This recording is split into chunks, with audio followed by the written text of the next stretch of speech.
Welcome back to this afternoon session. We heard this morning that the researchers want more money.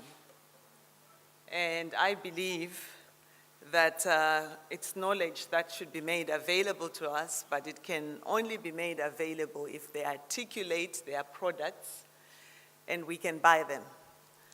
Ladies and gentlemen, you have the money to buy the products that are on sale this afternoon. I've got 9 eloquent salespersons with me today.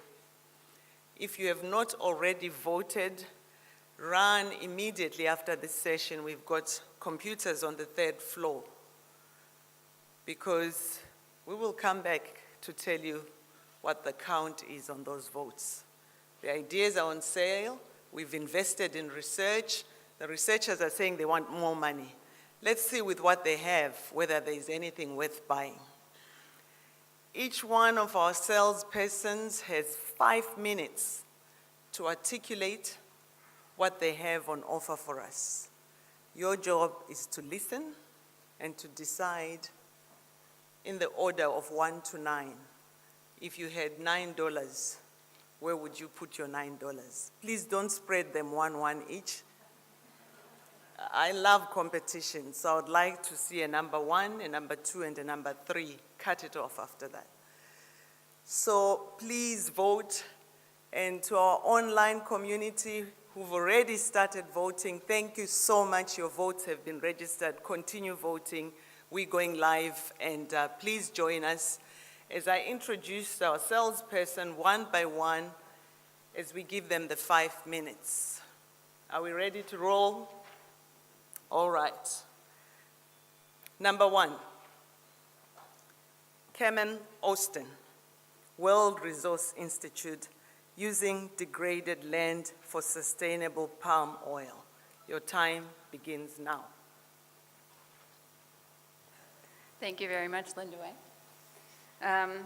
I'm Carmen Austin, and I'm a research associate at the World Resources Institute. And I'm very happy to be here today to talk about a project that WRI has started to try to expand sustainable palm oil in Indonesia. So to start, I'm just going to go over a few numbers. First of all, the Indonesian government has committed to ambitious emission reductions in the country. They aim to reduce emissions by 26% by 2020, below business as usual. And the large majority of this goal is anticipated to come from emission reductions in the land use, land cover sector.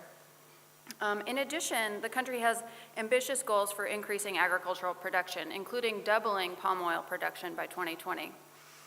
And it's anticipated that this will require about 4 million hectares of additional land. Now, if the past is prologue, much of this will occur at the expense of forest and peatlands. WRI's goal is to decouple this agricultural expansion from forest conversion. So this scenario, in which forests are converted for palm oil, gets a big red X. And this scenario, where forests are maintained as forests, gets a check. And low carbon, low biodiversity lands are used for palm oil production, check.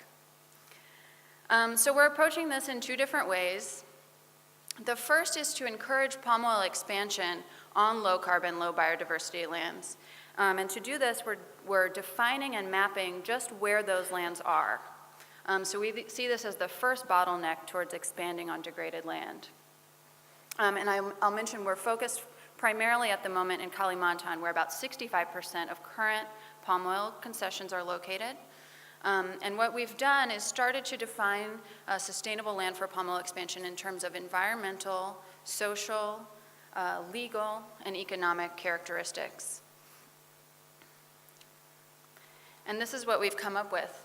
The results of our analysis indicate that there's more than 10 million hectares of degraded land available for palm oil expansion in Kalimantan. And we've developed an online mapping tool that allows users to go in and define their own parameters for suitability. So in the case of a company or an entity that might more highly prioritize certain characteristics, they can play with the tool a little bit and change the parameters of the model. So the second thing we're working on, beyond just expanding new concessions or new palm oil expansion onto degraded land, we're really interested in supporting greening of this palm oil supply chain. And we're doing that through the development of another tool that we're calling the Forest Cover Analyzer. Now this tool looks at where forest cover change has happened in the past and allows users to upload their own information on where concessions, either existing concessions from the Indonesia's Ministry of Forestry database, or drawing their own concession onto the tool. And it allows the user to overlay data on forest cover change, annual forest cover change, and that polygon or that concession data. So here's an example of what that looks like. In this map, yellow and pink are forest cover change, and the large yellow polygons are the concession. And it allows the user to determine whether that palm oil plantation came at the expense of forest or not. And we think that buyers of palm oil who are interested in more sustainably sourcing palm oil can use this tool to really identify those companies and those actors who are complying with no deforestation goals. So both of these tools are publicly available online, and I look forward to talking with you all more about this and our tools in the next marketplace. Thank you very much.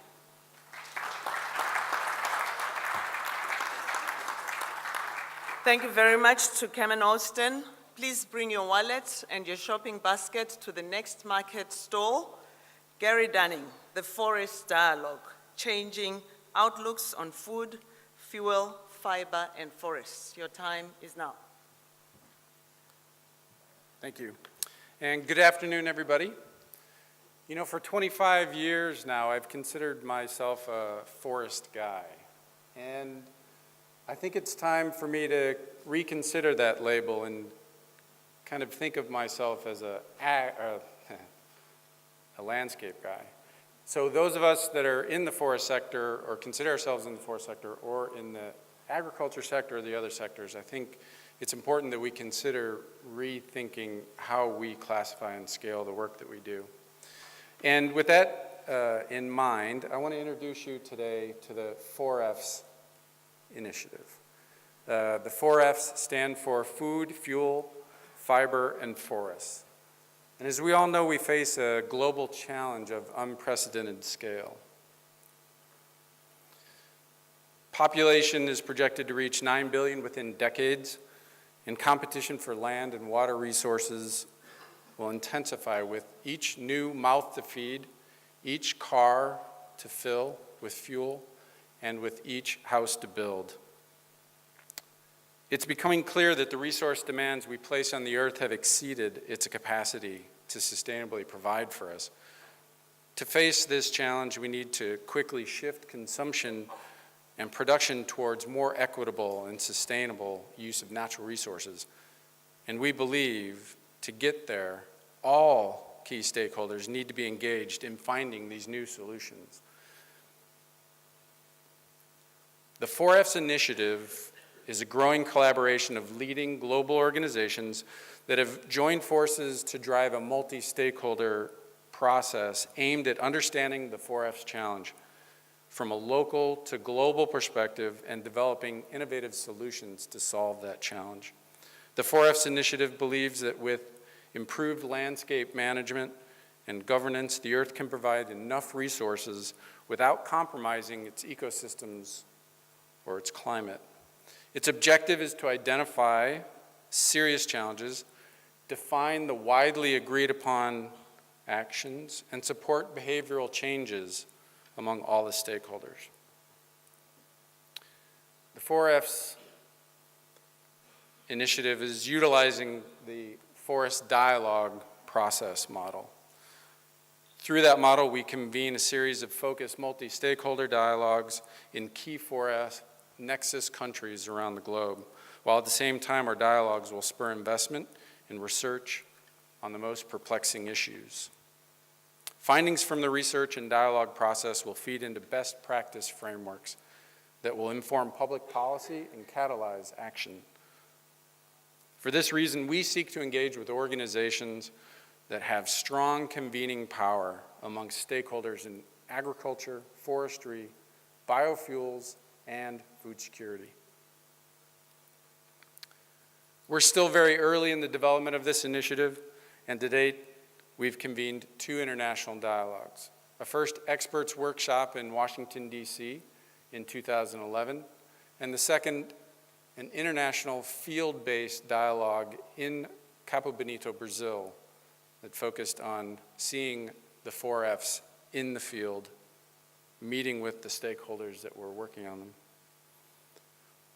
While the initial meetings have identified key conclusions, such as participants have prioritized integrated land use planning as a key strategy to develop the most efficient and fair land use across the landscape. But still many more questions exist to be dealt with through this 4F initiative. How can intensification technologies be designed for small-scale producers and local conditions? Will intensification on currently productive land lead to land sparing or simply further expansion into and degradation of forest land? And perhaps most importantly, what indicators and safeguards need to be in place to monitor the social and environmental impacts of these changes across the landscape? While there are many challenges to address, over 100 participants so far have concluded that the 4Fs initiative has great potential to achieve efficient, fair, and sustainable land use, but most importantly, only if all stakeholders are engaged and all sectors represented, and only if they're all seated at the table. So with that, thank you, and I hope that we will all be able to get this bigger tent of landscape in the future. Thank you.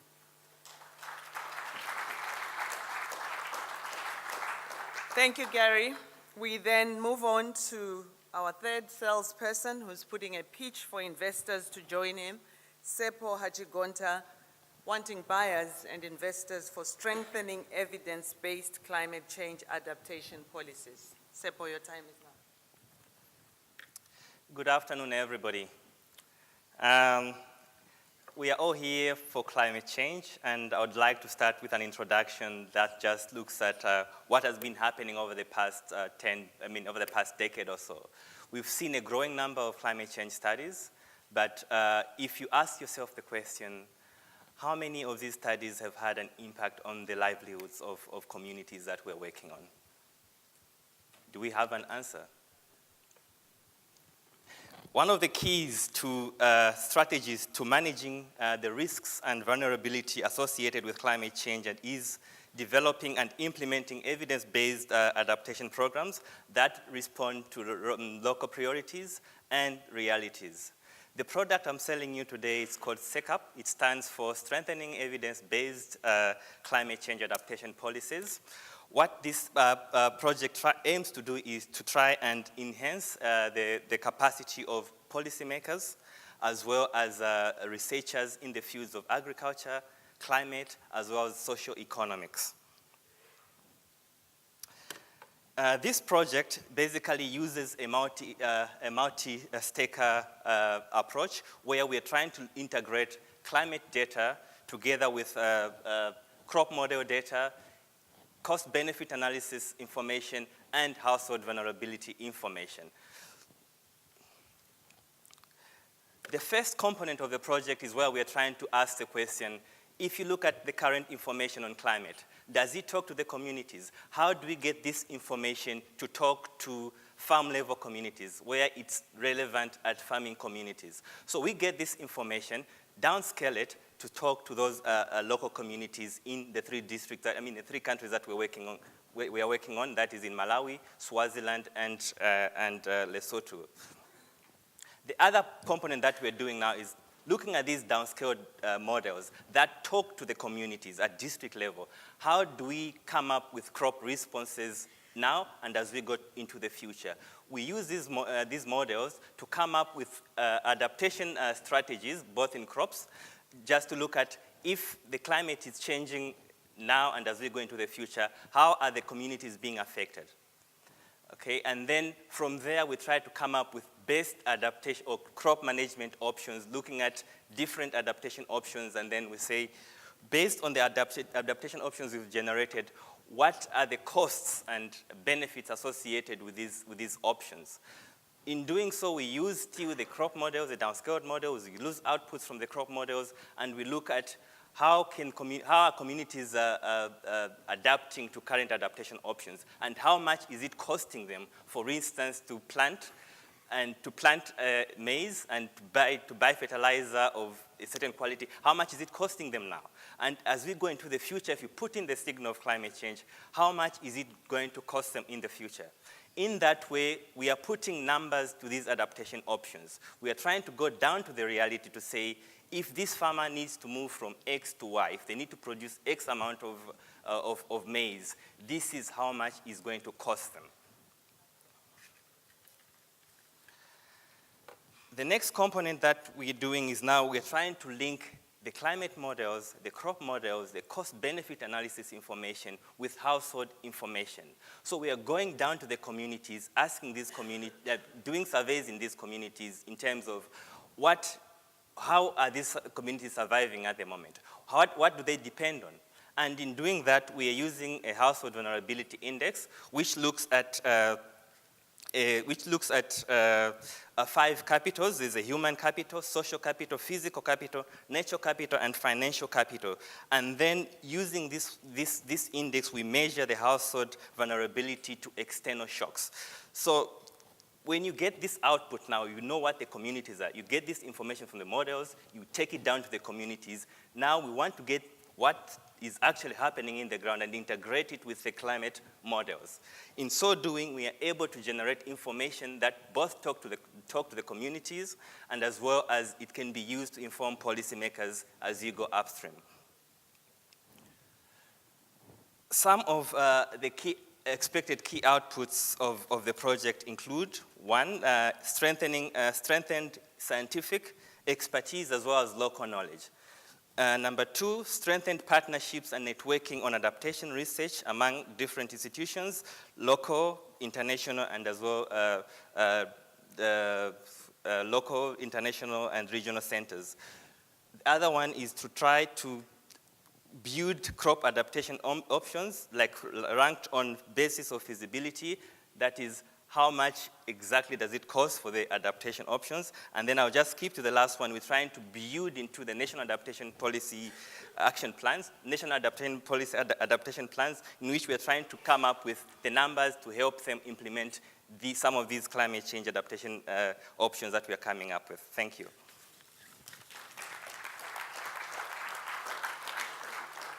Thank you, Dr. Hachigonta. We move on to Mr. Manyeo Mutamba from SAKU. The farmers are selling, scaling up climate-smart agriculture, a farmer-led approach. Your time, sir. Thank you very much. I briefly want to speak about SAKU's climate change program. I would actually start by saying that the objective of this program is actually to take climate-smart agriculture directly to farmers. In the morning, I think a couple of speakers actually mentioned, the objective of taking it all to the farmers, and that's exactly what we're trying to do. We appreciate that there are quite a number of other organizations are trying to do the same, but we really are concerned that there's not enough happening at that level, and for us, I think we really feel that that's where the focus now should be. From a farmer's perspective, when you look at the time that policy negotiations are taking, all the consultations, it's really a matter of huge concern for farmers, because farmers need to act like now. They can't say, okay, we can come again next year, we can meet again in Bonn. They need to do something now, and that's what they expect. They actually expect that kind of support today rather than tomorrow or next week or whenever.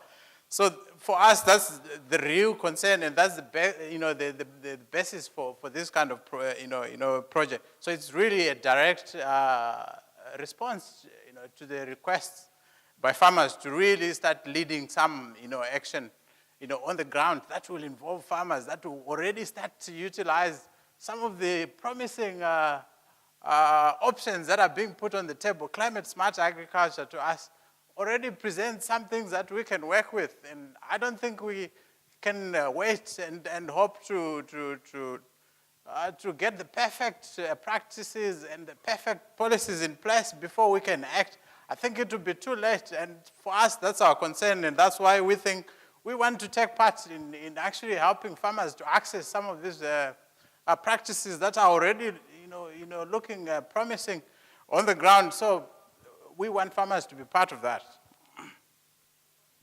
And I must also emphasize that we haven't forgotten that agriculture in our region needs to step up in many ways. We are actually looking at using this as an opportunity to transform the sector completely, not only looking at tweaking things here and there. I think it's a major shift that we want to see. And we also think that this is an opportunity. There's a lot of impetus around doing things now with farmers. So we think it's an opportunity which we can actually utilize to take things forward. So in trying to do this, SAKU is actually mobilizing technical, financial, and institutional support to try and work with farmers directly and take some of these promising practices to farmers. And we're going the farmer-led approach route because we believe that farmers need to be at the center of this learning that many of the farmers will have to completely turn around the way they're doing things. And for them to do that, the best way of exposing farmers to some of these promising practices is for them to actually see their neighbors doing things, and actually learning, amongst themselves, improving these things amongst themselves. And we actually think that this kind of hub will actually present opportunities for aggregation of services, of linkages with the private sector, which is another element which we think is really important. We want, innovative financing mechanisms, especially to unlock participation of the private sector. In the morning, we actually came across very interesting ways of trying to do that. And for us, it's going to be an area of focus. How do we actually encourage the private sector to actually come and play? Because we think the sustainability of farming in our region is actually going to rely on having an active private sector linking with farmers. If you look at the disconnect between private sector, between policy, between research and farmers at the moment, we think it's unacceptable, it needs to change, and we cannot move very far ahead if those kind of things don't change and don't change quickly. This is just a summary of how we've been trying to formulate the program. We're still at very formative stages, so it's a good time for to get feedback from many of you. Some of you are doing something similar, and some of you may actually want to partner with us. So this is a summary of where we are and where we see things going, and just a couple of things that we hope will actually happen with our intervention, and we'll be happy to work with a lot of you and some of our partners in agribusiness. The donors are already coming on board, and they're showing great interest, and we are very encouraged with that. And I think I'll leave it there. Thank you. Thank you, Mr. Mtamba. The fourth is done. We move to the fifth salesperson, Julieta Bramansa, the Indonesia-Australia Carbon Partnership. You're going to sell to us how you can improve local livelihoods through RED Plus in the Kalimantan forests and the climate partnerships you are involved in. Now. Okay, ladies and gentlemen, thank you for the time. My name is Julieta Bramansa Otai. I'm the KFCP Deputy Coordinator. So I would like to share some experience what we have with the livelihood program we have in Central Kalimantan Province, Indonesia. Well, a brief background about what is a KFCP. KFCP is developed by the goodwill of Indonesian and Australian government on the June 2008. It's for demonstration activity or REDD+.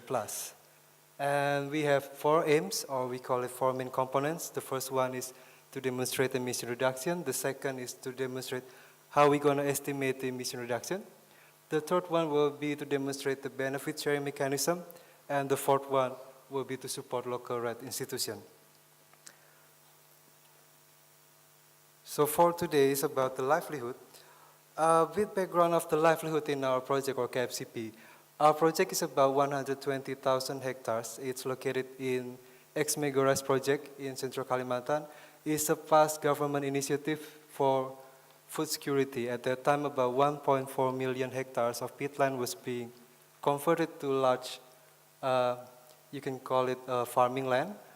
But the program was quite failure, and in the end, what we end up with a big and massive degraded peatland. And what's more than that was that the local community lose their access or their livelihood, the traditional livelihood. And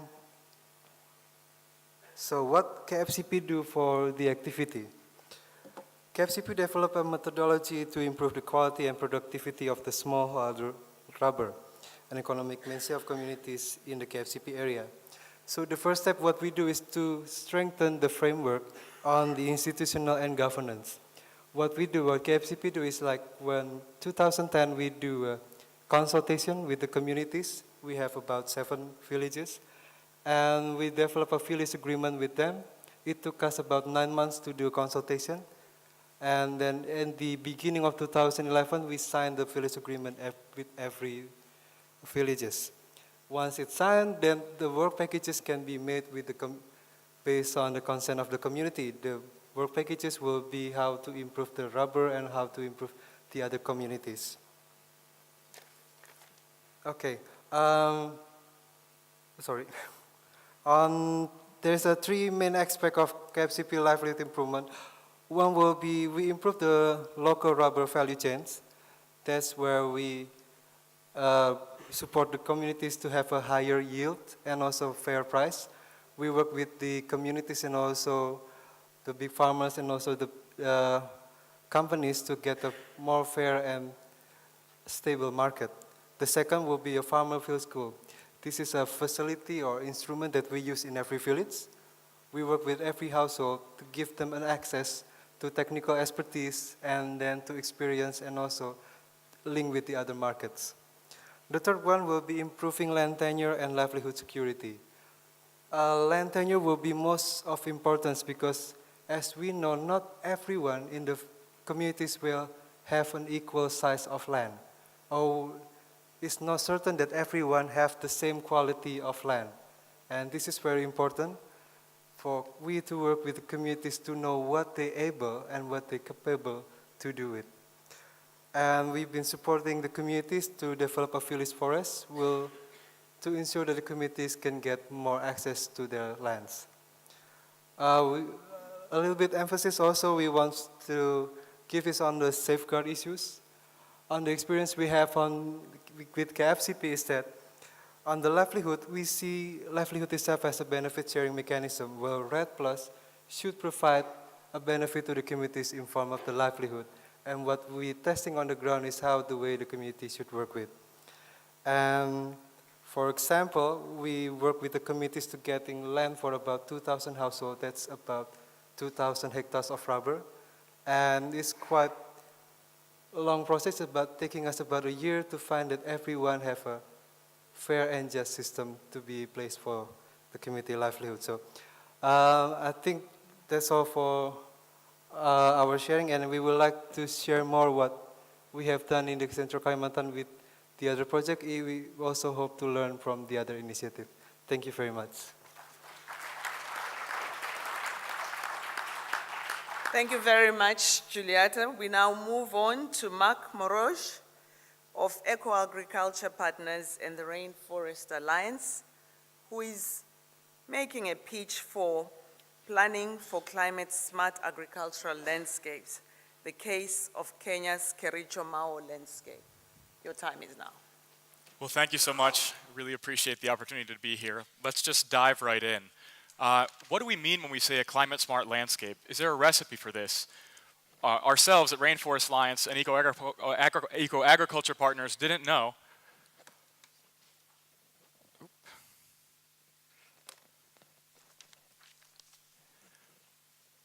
but we think we know what we want it to mean.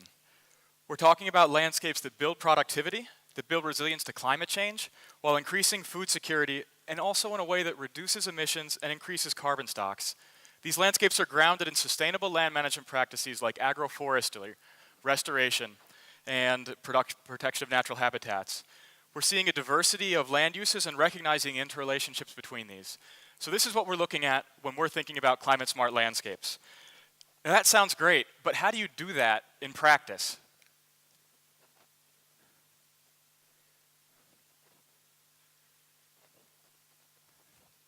Sorry, having a bit of trouble with the clicker. There we go. We asked this question in a dominant tea-producing region around Kericho town in the Mau Forest Complex in western Kenya. Now, just for some context, the global tea industry is in the midst of a transition to certified sustainable tea. About 10% of global market share right now is Rainforest Alliance certified, and Kericho in many ways is the epicenter of this growth.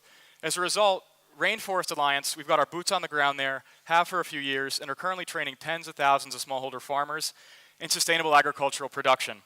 Now, eco-agriculture partners help pull us out of the weeds and look at how we can transition that work on the ground to a landscape approach. So they developed a structured assessment tool for this that we then utilize in the field. We took it on site, spent about 10 days of really intensive consultative meetings, targeted workshops with NGOs, with smallholder farmers, with factory representatives, multinationals, donor agencies, everyone that we could that we found related to the tea industry. Now, why did we do that? We had three primary objectives. One, let's figure out what's happening, who's doing what, and what's going on related to climate-smart agriculture in this landscape. Two, based on these initial findings, try and recommend some very concrete, tangible, small but realizable actions, steps that we can take to move towards upscaling from the farm to the landscape scale. And three, we did a bit of research, analysis, and consultation to try and understand how, in this complex operating environment, new sources of climate finance could reinforce and add value to some of these findings and recommendations. So what did we find? Wow, we're getting there. First, there's really strong institutional capacity, great coordination between government agencies managing the tea sector, from regulatory to technical assistance to research institutions. These are very strong and capable, and that's a huge asset. Second, as mentioned, there's some pretty big commitments to Rainforest Alliance certified here. Why is that relevant? Thinking back to this landscape, agroforestry, restoration, protecting natural habitats, when you achieve certification, you're delivering all those elements of a climate-smart landscape. Third, really good sign, in spite of a highly competitive industry, you see the smallholders and multinationals talking to each other. There are seeds of coordination going on, and that's important. And last, adaptation's a business decision. We're seeing some heavy investments from government entities in the private sector, particularly multinationals, because they recognize the need to secure a sustainable supply of tea in the face of a changing climate. So there's really strong will from these actors to work on this issue. So in that context, what can be done? First, a lot of training and technical assistance, ongoing for sustainable agriculture. Let's infuse a focus on adaptation, on mitigation, and food security in these ongoing training initiatives. That's going to give us a lot of low-cost, very cost-effective scale. Second, fuelwood management in these matrix tea landscapes of pretty much production, eucalyptus, tea production, and then conservation areas. Fuelwood management is a huge issue. For every 3 hectares of tea, it takes a hectare of eucalyptus to run the boilers that process that tea. They're projecting growth, and no one has a handle yet on if there's sufficient fuelwood supply. So finding sustainability in this sector is a huge issue. Third, let's build on the existing coordination and try and establish a formalized community of practice to build on these existing collaborative efforts and try and tackle some of these big issues and rally the industry around issues such as sustainable fuelwood management. So when we rolled up all this thinking, we had some elements of a vision for what, preliminary vision for what a climate-smart landscape could look like in Kericho. Now, a couple considerations there. Align with and reinforce value chain investments and commitments to sustainable tea. Layer an enhanced focus on adaptation and mitigation atop of this foundation. Climate finance, maybe that covers some of the broader issues such as broad-scale adaptation planning, coordination, and policy that's unlikely to be covered by the private sector. And what we want to do is align with, reinforce, and build upon existing industry structures and interest. To keep us in time, I'm not going to share these considerations with you, but ask you to come up to our poster after the session.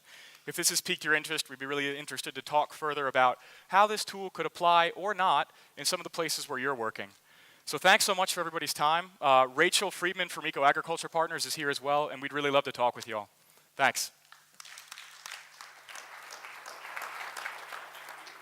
Thank you very much, Mark. We move on to number 7, salesmen. Andre, from the International Federation of Organic Agriculture Movements, establish a smallholder-centered global organic research platform. Sir, now is your time. Thank you. Excuse me. Thank you, Madam Chair. I hope this is the right one. We have 2 pointers up here. Smallholder farmers are actually the most vulnerable community when it comes to climate change. And why is that so important? Because according to FAO, about 80% of the food in developing countries comes from smallholder farmers. There's other data that shows that is 70% globally. So resilient and productive smallholder systems is critical to the whole world for global food security and climate change. Many of these smallholder farmers are called organic by default. In our organisation, IFOAM, our definition of organic is that we combine tradition with science and innovation. And where we use these science-based systems to improve soil and plant nutrition, better pest and disease control, better weed control, water use efficiency, and eco-function intensification. This is where we use applied ecology to improve the efficiency and output of systems. We can get quite considerable increases in yields. Now, make sure this works. Okay. There's a very good study by 2 United Nations organisations, the United Nations Environmental Programme and the United Nations Conference on Trade and Agriculture, and they looked at where we've done that for organic systems across Africa and found on average we had 116% increase in yields. In East Africa, there's 128% increase in yields. So for us now, it's a critical issue that we can scale this knowledge up globally because it's useful for smallholders on all continents in Asia, Latin America, and around the world. And we would like to do that by using good practices underpinned by science-based R&D. So the solution for us is to use our network. IFOAM, we're a membership organisation of other organisations. We have over 800 organisations in 120 countries and establish a global platform to achieve this.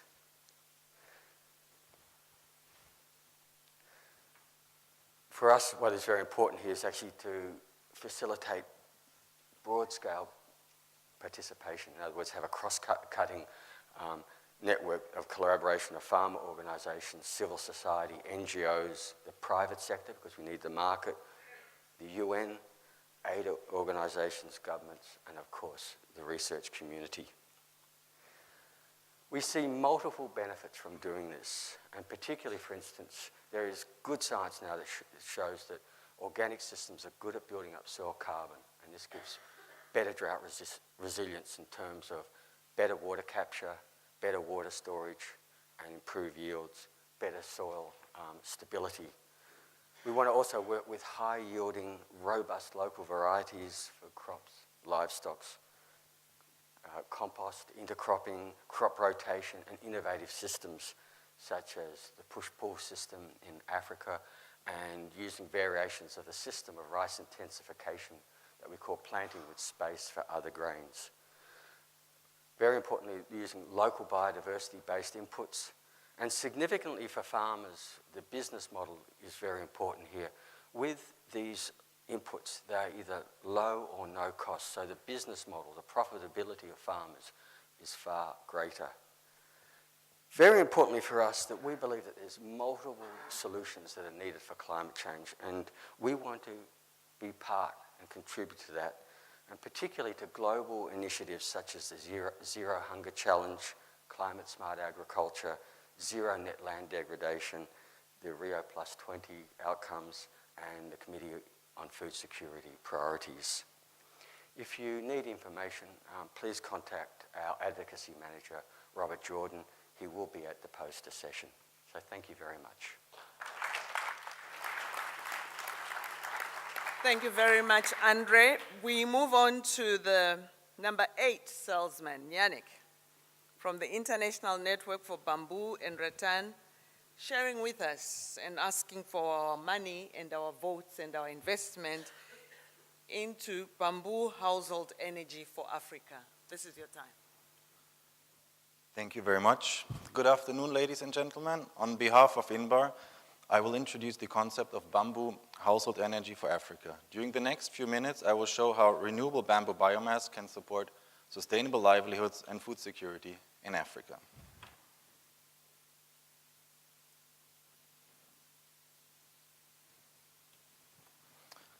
So what is the problem that we try to address? Households in Africa need energy. Most of this energy comes from biomass from landscapes. That is why the demand for biomass energy remains the main driver for deforestation in Africa. More wood per capita is consumed in sub-Saharan Africa than in any other part of the world. This deforestation created a vicious circle which increasingly restricts access to energy, especially for the poor. Access to energy is closely linked to food security. For example, if you have a bag of rice, but no energy to cook it, you can't eat it. Moreover, the burning of energy is also associated with negative impacts on health. In 2001, 1.6 million people died from indoor air pollution from biomass fuels, and 25% of these deaths occurred in sub-Saharan Africa. So what is the solution that we worked on? It is renewable bamboo charcoal, what you see here. Bamboo is a fast-growing and indigenous resource in Africa. Bamboos are highly renewable, which means that they allow regular biomass extraction without killing the plant. I'll go on without this slide. This is possible because bamboos have a root and rhizome system which continues to live when individual culms are harvested, and the plant itself doesn't die. The harvested biomass usually regrows within only 1 year. In addition, bamboo can grow on degraded lands and can be used to re-establish functioning landscapes. Bamboo is also commonly integrated into agricultural agroforestry systems, which means that bamboo does not compete with land for food production. Charcoal making from bamboo is simple and similar to other types of charcoal making. The final product has a high calorific value, which is comparable to other woody charcoals.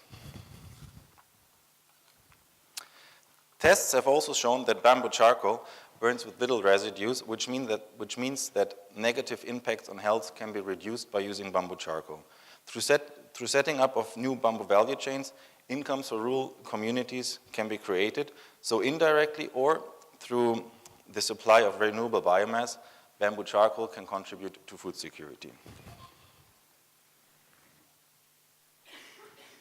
So how do we do it? What was our project? How did we try to work on solving the problem of household energy in Africa? The answer is South-South knowledge transfer from Asia to Africa. The knowledge center for bamboo lies in the global south.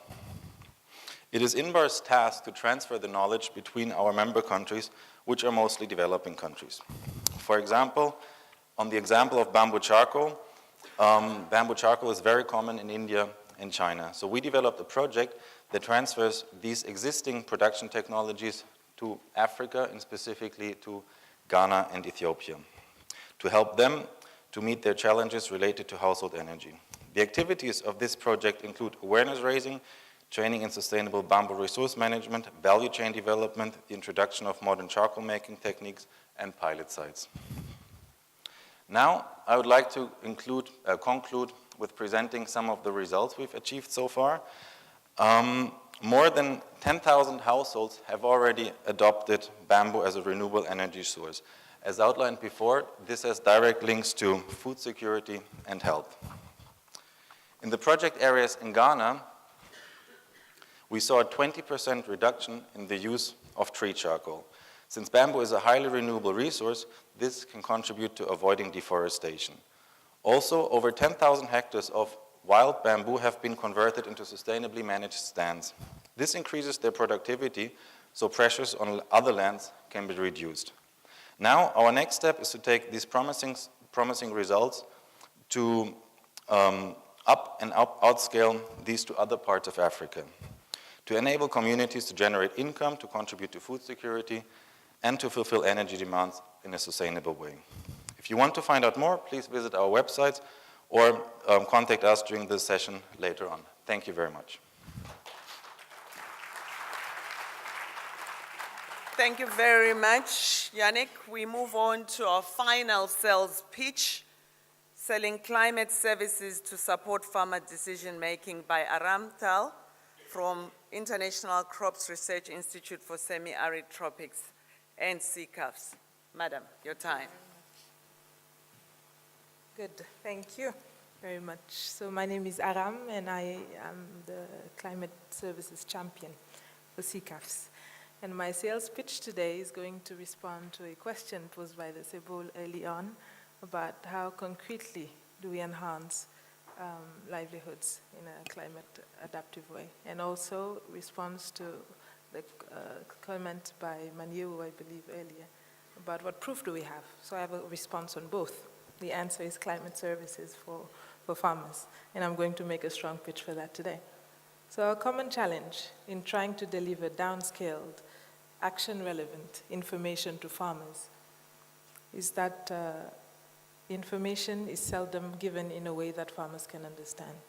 We also very rarely ask farmers, what information do you need that we can provide and answer support for? Manifold bottlenecks also stand on the way to reaching farmers with relevant climate information advisory services. Those are summed up in the schematic below. There's a language barrier. Climate scientists in the room can confirm that our forecasts are often in jargon, which is seldom understood by community level people. In addition, there's a sheer issue of communication infrastructure to reach remote and vulnerable farmers in some of the areas of Africa and South Asia. Moving down the list, I'll let you read on because time is so limited. But there is a lack of trust as well and inherent skill level issues with the scientific forecast itself. All that combined make it very difficult to reach farmers with relevant, salient, downscaled decision support information for them. However, all the elements have to come together in a concerted way from all of us if we are to be relevant and making a difference for farmer income and livelihoods.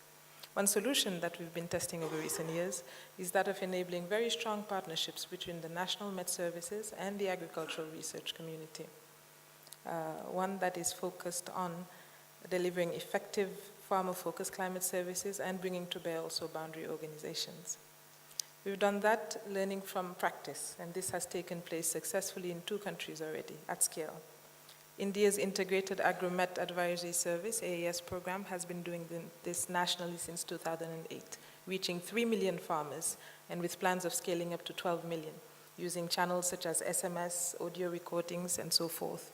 Similar experience in Mali through its projet d'assistance agrométéorologique, which has reached also farmers at scale and involving them even in the process of producing climate services through rain gauges and so forth. Both of these concrete examples provide evidence that farmers indeed can be reached at scale with information and climate advisory services that are relevant at the farm level. From all the case studies that we've surveyed over the past 6 months, we learned 3 main good practices. The first is that you need a framework for dialogue between all the national stakeholders involved in the production, communication, and delivery of climate information advisory services. In Mali, for instance, this was the GTP, the Groupe de Travail Pluridisciplinaire, an interdisciplinary framework for the production of a relevant advisory for a farmer in a rural village. In India, they really invested in agricultural universities at the state level, which were able to take a climate information forecast at 5 days, received twice a week, and downscale it to the local context in which farmers make decisions, decide what to plant, and make other farm-relevant decisions. The second good practice that's really important in this endeavor is the need for partnership with boundary organizations, NGOs, CBOs, you name it. All these organizations that have excellent access and reach to farmers, they have got to be brought on board to do this effectively. And finally, and not least, the focus on equity. And that we have found from evidence that if you focus only on getting information out, it stagnates within the hands of the privileged few and the men, most generally, within communities. And as you do the assessment, you don't see really markers on livelihood and income improvements go up. But as you really integrate a gender focus, the results become quite different.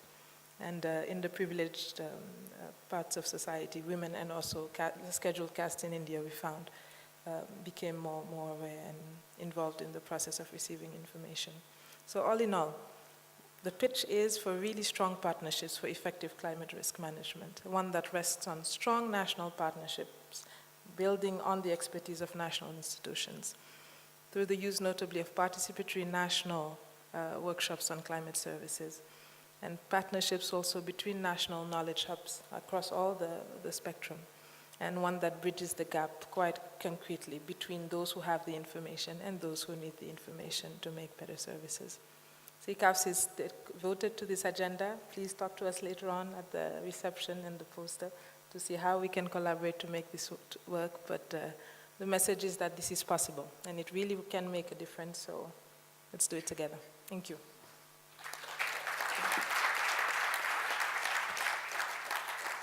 Thank you very much, Aram.